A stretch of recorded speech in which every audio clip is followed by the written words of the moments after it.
Okay, today I'm going to show you how to fix the keyboard problem in Lenovo laptop. Oh, you can see I cannot use my keyboard here. The keyboard is not working outside here, but when I in the lock screen, the keyboard is work. Okay, okay.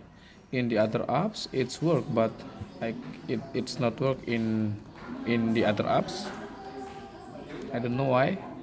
So the first thing you have to do is press Windows and R button at the same time, and then type this here: C Windows System 32 ctfmon.exe, and then hit enter or OK.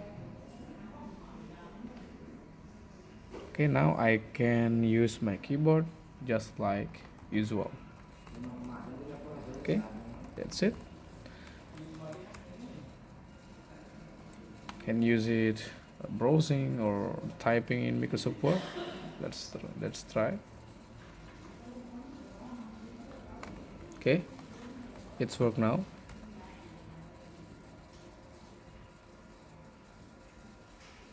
Thanks for watching and have a nice day.